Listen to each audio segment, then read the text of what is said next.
So here's the deal. I'm receiving signs from God, and I'm choosing to ignore them and to do what I want to do anyways. The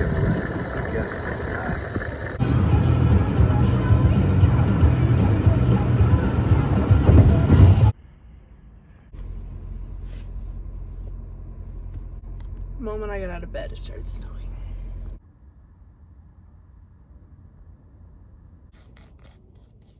What the fuck is up? I'm in Wichita right now eating tuna in front of some dinosaurs.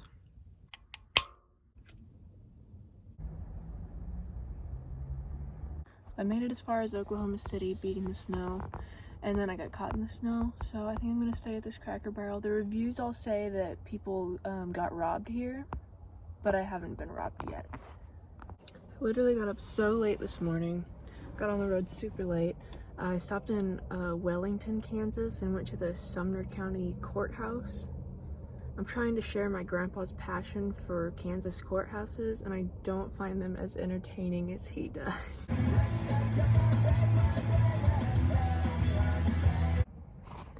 I just drove around to the other side of this Cracker Barrel, and the vibes are completely different over here. I like it so much better on this side.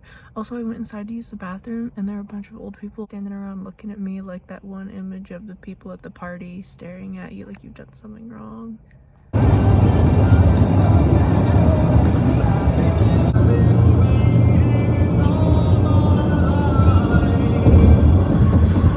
So in January 2024, about a year ago, I left my parents' house to like go live out of my car, right? Like to do van life and whatever. So I made it from Kansas City down to like through Oklahoma City, then west to Amarillo, south to Lubbock, and then on like the third day, basically 38 hours in, I went west and entered New Mexico to get to my first destination, Carlsbad Caverns. And right after going through Hobbs, New Mexico, like 30 minutes into New Mexico, I ran into like a little bit of smoke in the distance. Like it wasn't hazy where I was, but out in the distance, there was just a little bit of smoke. And of course, I had so much driving anxiety. I was like, it's an uncontrolled fire on the highway and I'm gonna drive straight into it and die. But there were a couple other cars on the road, one of which was a cop, and like they both kept driving and there was nothing weird about it. Like I thought it was like somebody's burn pile somewhere out in the middle of nowhere, or like it could have been steam from like a factory, or like dust from road work being done. It could have been anything. Like it didn't look threatening at all. I only thought I was gonna die because every time I got behind the wheel, I thought I was gonna die. But there was nothing. I mean, if I pulled over onto the shoulder every time I saw something that made me think I was about to crash my car and die, I would never make it out of the driveway. So I kept going, and it eventually like started to look like a little bit closer. Like as I was driving, I was like, I think this smoke looks like it's kind of on the highway. So I slowed down and everything, and then it went from like it's out in the distance, 100% visibility, just like some smoke out there that I'm being aware of, to within 2 seconds the wind blew it right towards me. And within 2 seconds, literally went from full visibility to 0% visibility. Like everything, I couldn't see the hood of my car. Everything outside my windshield was completely white. And I drove this tiny little car, and I didn't want to just hit the brake as hard as I could and stop in the middle of the highway because there could be, a semi coming up behind me going 80. But the guy in front of me apparently didn't have that same thought process, because he did hit the brake as hard as he could and stop in the middle of the highway. Of course, I didn't know that he'd done that because I couldn't see anything. So without even seeing what I was hitting, the next thing I knew, I realized there was like something wet, and I realized, oh, like my nose is bleeding like all over my arms. And I kind of put it together, like the airbag is hanging out, and there was a loud noise. It was only like after it happened that I even realized what had happened. So I smashed the shit out of my car, basically. So I'm like, I remember that there was a cop driving in the left lane. And so after like a second of sitting, and I tried to drive my car into the shoulder, but my car wouldn't drive. Of course, the whole engine was all crushed up. And I remembered there was a cop in the left lane. So I like turned to the left, And apparently he told me this later, but from his point of view, he also couldn't see anything, obviously, and it's a damn good thing he was driving in the left lane, or else he would have hit me. But he saw me, because the smoke was only completely blinding for a couple seconds. It did clear up enough that he could see that my car was stopped, but he couldn't see like what had happened. He could see the back of the car, but not the front of the car, which was what was smashed up. And he kind of pulled up beside me and slowed down, and he said he looked over right at the same time that I looked to my left, and there's just like blood all over my face, and I probably had quite the look on my face as I just like stare at him. But yeah, I was like bleeding a lot, but I was completely unhurt. I had like rug burns on my wrists and my knees. I had a couple bruises from the airbags, but that was it. Like, other than that, I was completely fine. And everybody kept being like, "Are you okay?" And I was like, "No, I'm not okay. I crashed I wasn't even realizing that I could have been hurt." People kept saying, "You're so lucky." And I was like, how is this lucky? I just left home and I already destroyed my car. I didn't realize until later that like, oh, people die sometimes when they get in accidents like this, you know? So I smashed my car, smashed the shit out of my car, and it was such a cute little car too. It was this tiny little neon green thing. And I had just gotten it a few months ago. It was like my first car. So I got another car, had plans to get back on the road, like come back down to the Southwest. And then a few days before I was supposed to leave again, I actually ended up breaking my leg. So I stayed at my parents' house until the end of the summer. And then by the time I left, it was just too late. So I went up north, I went down south. I did some other traveling. I've been on the road before, but this is me redoing the first few days on the road and hopefully making it further than I did the first time around. The first time I thought, oh, I should start a YouTube channel, like I should vlog this, and maybe it's good that I didn't because it wouldn't have gone very far, but I kind of wish I had because that would have been such a clickable thumbnail, wouldn't it? So by the time I finally made it out on the road, I went up north, I went to the Badlands in South Dakota. My second night on the road, like about 24 hours in, I got a call from my dad. My grandma had just been killed. So I ended up actually staying on the road, and I just flew back home from South Dakota for one day to go to her funeral. But that happened, and then the next time I got on the road, I went down south, and again, second night on the road, I get a call. The family dog died. So every time I leave the house, disaster strikes. So when I say I'm receiving signs from God, that's what I mean. Some people say it sounds like somebody's trying to tell you something. Maybe you should listen. Maybe you should stay in Kansas City. Clearly that is what the universe wants from you. But I'm not into that stuff. And I'll tell you, that's like a weird experience. Like sitting on the roof of my car at the Badlands, like looking at the stars, seeing the Milky Way, completely alone, but like surrounded by RVs, on the phone with my dad, but neither of us are saying anything, just knowing that my grandma was just run over by a car. It's a weird experience.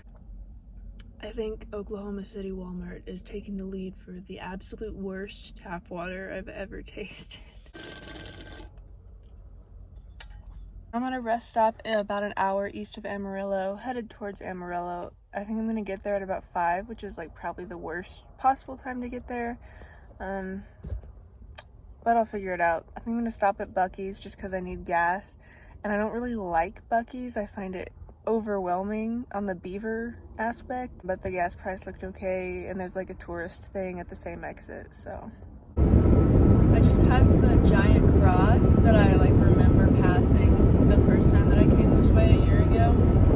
And then when my parents like picked me up and we were driving home, we went the same way, and that time I was able to get a picture of it, and I remember that I put it in my Instagram post that I made, and then this guy commented on it, there was like a guy that I knew in high school, but we weren't really friends, but I mean, we were friendly, and he commented on it and was like, oh, I recognize that cross, is that in Illinois? Despite the fact that there was an interstate sign in the picture that very clearly said Texas. And then instead of responding to him, I just let the comment sit for like 2 months. And that's why I don't really have friends. And then I did finally respond and was like, nope, it's in Texas. Let's book it up.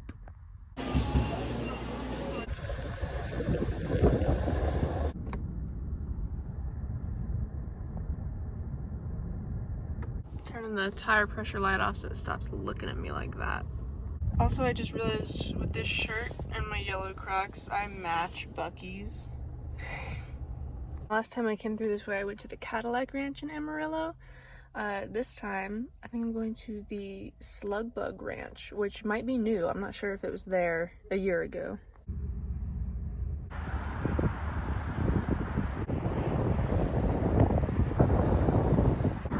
Dug through the trash can and I found one bottle that works.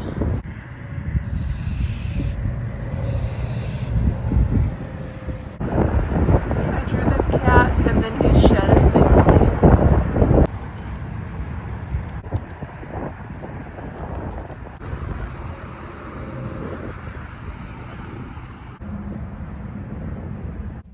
Well, I think I'm gonna head to Lubbock and possibly sleep with the same Flying J that I slept at last time, which would be kind of fun.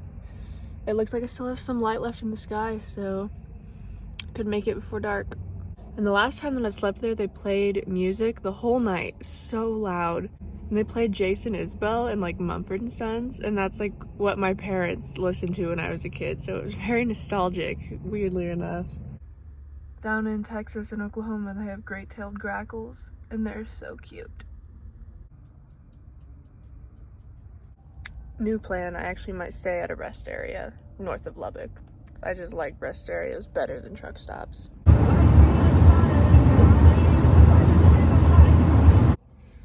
I'm at the rest stop. My method for rest stops is just to park in the very first spot because I feel like everybody else who comes in is going so fast they just fly straight by me and nobody like has time to look at me and like see my window covers or anything like that. When I got here I was alone and then several other people did pull up. I was in the bathroom and a woman came in with these two kids who just started going poop, poop, poop.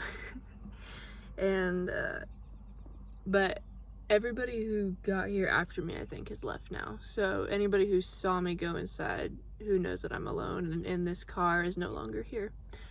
So I think I'm good. And I didn't used to be this paranoid about like being seen going to the bathroom and stuff, but then I kind of thought about it and I was like, every sketchy and like bad experience that I've had with a man in this situation on the road, the man has been like stalking the women's restroom. Like that seems to be a thing that they do. So I kind of thought maybe I should stop going to the bathroom at night, but I still like to go inside.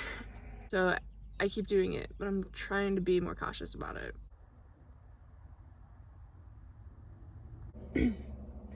Now that the sun's shining and it's warm, and I wish I'd gotten up earlier, I still need to eat breakfast and go to the Rest Stop Museum before I head to Lubbock, and then I'm gonna stop at the Prairie Dog Town, and then I'm gonna make it into New Mexico. I got these chips in Forks, Washington because they were crab spice flavored, and I was like, ooh, I'm by the ocean, I should get the crab spice, and it's like a local brand, but they're not very good. So I've just had them in my car for like months at a time. They've been frozen and in the heat, and I've got like 5 open bags of chips, so I need to finish these.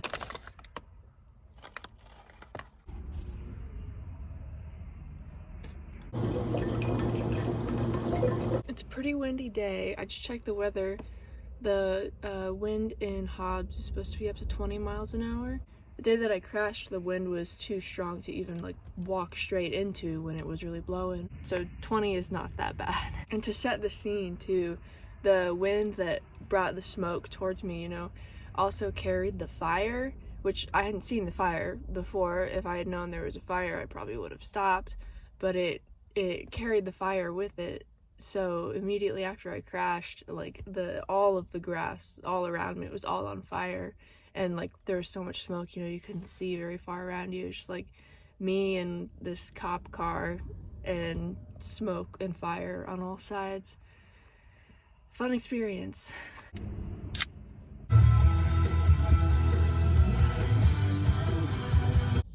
I made it to the Prairie Dog Town really easily, actually. Texas frontage roads like scare the shit out of me, but I actually made it here really easily, so I'm glad I came.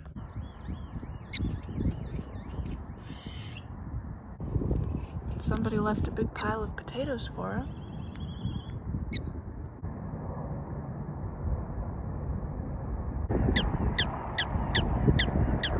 I love prairie dogs so much, and the grackles here are so funny. They're making like every car alarm sound they can think of. I don't even know where the fuck I am. I think I just accidentally wandered onto a golf course. I don't know if I'm like supposed to be here. My friend asked me, what if it happens again? Like, what if you go the same route and run into another grass fire and crash another car? And I said, if that happens, I'm gonna start believing in God. Okay, if it happens again, I'm going to church and I'm buying a lottery ticket. Also, I received a sign the other night. When I was sleeping in Wichita, I had a dream that I went to Sonic and I ordered a lemonade with ice cream, which in my dream was like a cup of lemonade and then they would put soft serve in it, which is not something that exists at Sonic as far as I know. And then when I woke up in the morning, like one of the first things I saw on Instagram is a video of some guy who works at Sonic making a drink that's like a slush with ice cream in it, like with soft serve in it, just like in my dream. And I hadn't been searching up anything about Sonic or anything like that. So I don't know. I don't know what that means. So do with that what you will. Well, I tried to use the restroom at the park, but it was like locked, not just for the season, but like there was a keypad on the door and everything, so kind of defeats the purpose of a public restroom. So I tried to do a pull-up on the monkey bars, couldn't do that either, so I'm at Flying J. So this is where I slept last time, and then I got up in the morning, got straight on the road, and drove right into a wildfire and crashed my car. So now I'm gonna try to not do that. Wish me luck. Well, I've been on the road for 69 hours, which is longer than it took me to crash my car and longer than it took for my grandma to get killed. So far, I think I'm doing okay. But it did take longer actually for the dog to die. So we still have a couple more days for like family tragedy to strike. Also, I just passed a fire truck, which didn't make me feel good. But at least, I guess, if there's a fire truck already here. So the highway to get from Lubbock to Carlsbad Caverns is Highway 62, I believe, and it's 4-lane divided. It's really nice. But last time that I was driving on it, Google Maps was constantly, every 5 minutes, she was like, take the next, like, turn right, take the next right. She always wanted me to get off the highway, and I was like, I'm not gonna do that because I've looked at the map and I know that 62 just goes straight there. And she would be telling me to turn right on these like little tiny dirt roads that were just like somebody's driveway. I was like, why do you want me off the highway so bad? Like, do you know something I don't? Like, maybe there's like a wreck in the middle of the highway that's causing a huge backup or something. And maybe she did know something that I didn't, because if I had followed her directions, ironically, I would at least have been in a different place at a different time, which is really the only way that I could have avoided the accident. So maybe she knew something that I didn't. And then it turned out that there was a crashed car in the middle of the highway, causing completely stopped traffic for miles. And that car was me. So, I don't know, maybe she knew. Dude, I'm not even kidding you. Before I filmed that last bit, I thought, if that one song comes on, the song on my playlist that I remember playing before I crashed, that'll freak me out. And then I filmed that clip, shut the camera off, and the music started playing again. And guess what song? And I'm not going to tell you what it is because it's actually embarrassing and I need to take it off my playlist, but it is the same song. So that's horrifying. Also, after I crashed, I looked back at my music to like see what song had been playing when I crashed, and the song was Hospital by The Used. And I texted my friend and I was like, it would have been so funny if I ended up in the hospital. I would have had a field day with that. And I would have loved it. I'm taking a piss at the McDonald's. And another thing about the accident too, I had noticed like before everything got crazy, because I was just like aware of my surroundings, that there was a nice wide shoulder plenty enough to pull into, and then off of the shoulder like there was like short grass that was level with the shoulder. So if you needed to, you could pull onto the shoulder, or you could pull off beyond that. You wouldn't get like down in a ditch or anything. And so in that split second when I was blinded but hadn't crashed yet, because it was literally like 1 second. It was 1 second perfect visibility, the next second no visibility, the next second it was over. And in that moment, like what I planned to do, what I meant to do was to obviously slow down a lot and pull off onto the shoulder. Now, of course, I couldn't see the shoulder, and I knew anybody coming up behind me wouldn't see either. And so what I intended to do was pull beyond the shoulder and get like out in the grass. That way I'd be further from the road, and like, you know, a big truck coming up behind me wouldn't hit me. And had I done that, actually, like I said, the wind that blew the smoke towards us also carried the fire into the area where we were. So if I had done that, I would have ended up like parked in the middle of a fire, which I don't even know how bad. I mean, the flames weren't very high. They were really close to the ground. So I don't know. I mean, at what point does that become a problem? If you're parked in a fire, but they're like low flames? I don't know. Could that have been worse than if I had just did what I did? And, you know, if I had slammed on my brakes hard enough to not hit the person in front of me, which I had no reason to do because I didn't know he was that close in front of me because I couldn't see, I probably would have, I would have smashed my face into the steering wheel if I had hit the brakes that hard. And, like, honestly, I probably would have spent more money replacing all of my teeth than I did replacing my car. And in my other car, too, I actually had a wooden platform in the back, like, because my dad likes to watch van lifers building out their vans, and so he wanted to, like, help me build out my car, and I was like, you know, if it makes you feel better, sure. So we had a big piece of wood in the back of the car that was pretty much, like, level with the top of the seat, and I also hated the way that the headrest touched my head, so I took the headrest off. Which never again. After I realized, like, weeks later after the accident, it finally occurred to me, like, if I had been hit from behind, not only would obviously my head have like snapped backwards, but that piece of wood would have just hit me in the back of the neck. Like, that could have been so bad. So all things considered, like, I kind of did get lucky. And I do know how stupid that was to not have the headrest on. I didn't even think about it, but I will never do that again. Just stopped at this roadside park. It's like a rest stop but with no bathrooms, and I don't even know why I stopped because now I have to get back on.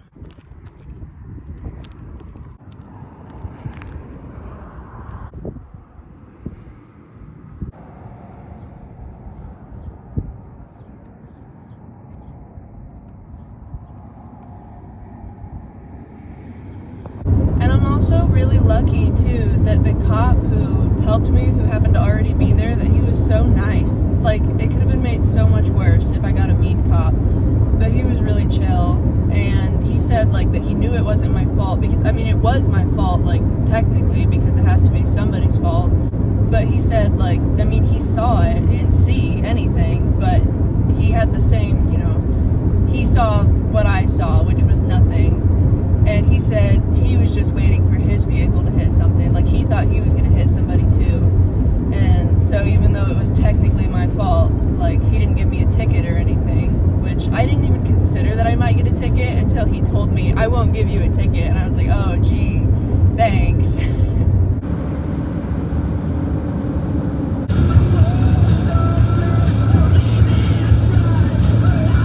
I'm in Hobbs. Gonna take another piss at another McDonald's. Alright, dude. I've more or less made it past where I made it last time. Of course, I don't recognize the exact spot. It's all just yellow grass out here. But I came to a point pretty early after Hobbs where it, like, looked familiar, and I felt like this might have been it. But I thought that I was a little further away from Hobbs, but maybe it just felt like longer because there was a cop behind me. I don't know. So I made it to the place. I was like, that seems like it was it, but I kept going. I mean, I didn't want to be too confident, you know. I didn't want to say I've made it before I made it. And then shortly after, I was like, okay, like, I've made it. I don't recognize any of this. Then I go through, like, this area with a bunch of, like, machinery and trucks and stuff, and they're kicking up so much dust, and visibility is so bad. And I'm, like, ever since the accident, like, I kind of panic every time visibility gets low. I mean, I don't. Like, I can still drive fine, but I don't like it. And then Oh, and right as I was leaving that area, still like in that, like kind of freaking out because, you know, visibility is getting really low and nobody else is freaking out or stopping, but the same was true last time. Not that you should stop, you are supposed to keep going slowly when that happens, but anyway, guess what song plays? Hospital by The Used, the song that was apparently playing when I crashed my car last time. Normally I skip that song whenever it comes on when I'm driving. I feel like it's bad luck, but I went ahead and let it play. It was fine. After that, a bunch of dust started blowing up, and then it was really hard to see, but I mean, it wasn't that bad. It was fine. I've seen worse. So maybe you understand a little better now why I did stop in Oklahoma City the other day, because it was just snow. Like, people drive in snow all the time, but I'm not in any hurry, and I would rather just stop. I didn't like how suddenly it was snowing and it was kind of hard to see. I was like, let's just stop. Let's just quit while I'm ahead. I do not like low visibility. When I went to Yellowstone earlier this year, as I was leaving Yellowstone, there was wildfire smoke, and there wasn't a fire, it was just smoke blowing in. But in Kansas City, like, we do not get wildfire smoke. I know, like, a lot of the West, they will have, like, days where the air is hazy from fires, like, in completely other parts of the continent. But in Kansas City, we don't get that. And so driving down here in New Mexico was kind of like my first time ever seeing wildfire smoke. And then in Yellowstone, no, that's not true. In Rapid City, South Dakota, driving to the airport to go to my grandma's funeral. That was the second time I ever saw wildfire smoke on the highway. And visibility was bad. Like, everybody else was slowing down. We all kind of like came around a curve and then just everybody hit the brakes. Like, it was so scary. I was like this close to pulling over onto the shoulder because I was like, it's not that it wasn't safe to drive necessarily if you just drove really slow, but like I was freaking out and I was like, I cannot drive like this. But luckily I turned on the highway towards the airport and that highway wasn't smoky. And then yeah, leaving Yellowstone, again, just haze everywhere, but it wasn't like coming from anywhere. I just had to learn that like there can be smoke in the air, but that doesn't mean that you're about to drive into a fire necessarily. Sometimes it does, but to the people who live in those areas, I think it's a lot more normal, and they were probably kind of annoyed with me for going so slow, but in my defense, I thought I was gonna die. That's the common theme, isn't it, with me driving, is that I think I'm gonna die. And I don't really feel that way anymore. Like, when I first started driving, or like before I started driving, as soon as I got in the car, I was like, I'm going to crash and die. I mean, I didn't really drive much, but eventually I had to because my friend kept getting us concert tickets in other states, and I kept having to drive there on my own. And I kind of got to the point where I was like, okay, I'm not gonna die necessarily. I'm definitely gonna get in an accident, but I'm maybe not gonna die. Like, I might survive, it might be okay. One time before I left for a concert, I took a picture. I took a Squishmallow and I buckled it in the back of my car, and I took a picture and I put it on my Instagram story and said, he's safe. Because my thinking was, this way when I crash my car, I'll be able to post a story with a picture of the smashed car and say, it's a good thing he was buckled in, and that'll be funny. Like, that way it's a win-win situation. Either I don't crash, or I do, but I get to make a funny joke out of it. That's how sure I was that I was gonna crash, even if I wasn't necessarily gonna die. And then the day that I left Lubbock and started driving, you know, towards Hobbs, that was the first day that I felt like I might not crash, like it's gonna be okay. It was such a nice day, and I woke up feeling so refreshed, and I was like, maybe this is gonna work, like maybe I won't crash my car. And now, you know what, I feel vindicated, because everybody always told me, you're a good driver, you won't crash, and I was like, anything can happen. It's not necessarily gonna be my fault. It could be a freak accident, like I'm going to get in an accident. And they were like, no, you're wrong. Well, I was right. And I'll tell you something else about New Mexico. The first time I ever came here, it was because my best friend and I, we got tickets to see My Chemical Romance at a music festival in Las Vegas. And when we bought the tickets, she was like, if we're gonna drive, you need to be able to drive. Like, I'm not driving us the whole way. And I was like, I'll get my driver's license, I'll do it. So I got my license, and then I proceeded to not drive, ever. I was like, okay, I have my license, I never have to drive anymore. So driving to Las Vegas with her, sorry, there's more dust on the road in front of me. So driving to Las Vegas with her was like my first time ever driving on the interstates. she basically taught me how to do it, and she's somebody who goes 90 regularly, so I had to unlearn a little bit. Oh my god, I can't fucking see. I hate this. It's not that bad, it's just like a little dusty, but when I said I couldn't fucking see, I could still see, to be clear, because I know what it's like to not be able to see. Anyway, so we were driving to Las Vegas. So the first day we went to Denver and we stayed in a hotel there, and then the next morning we woke up and I like opened the window and it's snowing, and we were like, because we were about to go west through the Rockies, and we were like, what the fuck, like it's October, since when does it snow in October? But apparently it does. So we ended up going south and going through New Mexico, and so that was my first time in New Mexico. And right as we entered New Mexico, her fucking check engine light comes on, and she like calls her dad, and it's this whole thing, and it turns out it needed an oil change. And so, oh hold on, let me not hit this truck. So she like scheduled an oil change, and we stayed the night there. We were gonna stay the night anyways, but we got an oil change for the morning. It was actually a good thing that we got that oil change, because that gave us the chance to just like walk around Gallup, New Mexico, which is a very cute town. And so yeah, my first and only like experience in New Mexico was having car problems, and then the second thing that I did in New Mexico was come back on my own and have car problems. So also, when we went to Las Vegas, we were going to drive her car, and I didn't have a car at the time because I barely even had a license. But at the last second, her dad decided that her car wasn't good enough. We needed to take her mom's car. And I was like, oh my god, please, God, do not let me crash my friend's mom's car. Like, I don't even care if anything else happens. I don't care if I get murdered in Vegas. I don't care if I die. I don't care if I crash my own car. Like, just don't let me crash this particular car right now. I cannot crash my friend's mom's car. And I was not a great driver at the time, I'm not gonna lie. It was my first time driving on the interstate. Like, it could have been better. I mean, it wasn't horrible. Mostly I just went like super slow. But I didn't. I managed to not crash her car, and then I repaid my debts later on. So if you're a believer in like synchronicity or whatever the fuck it's called, maybe there's something there. I'm finally in White City, so I made it. I did not love that drive, like from Hobbs through basically to White City, going through Carlsbad, but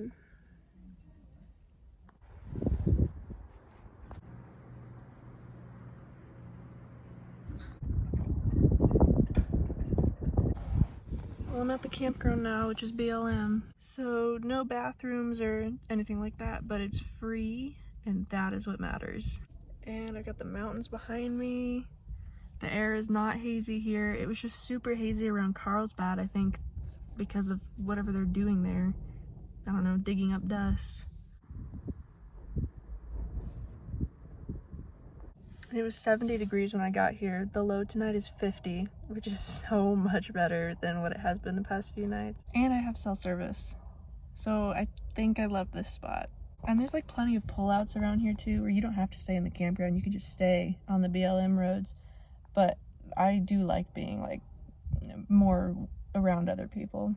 My fear of like my car breaking down or having some kind of issue way out on some dirt road outweighs my fear of, you know, getting murdered or whatever anybody's gonna do to me here. If you can't already tell that I have some anxiety around driving and cars. And the gift shop place is supposed to have restrooms. It's like advertised as having public restrooms, but I went there and they were locked, and so I asked the girl inside, who did not want to be there, she fucking hated her job, if the restrooms were closed today, and she just goes, there's a porta potty at the gas station. So, okay. I've used way worse. There was like somebody's dirty underwear laying all about, but it is what it is. I've seen some pit toilets on the beach in Washington that I'll always be grateful for any bathroom that isn't like that. There's a schoolie over there, like a proper schoolie. That's neat.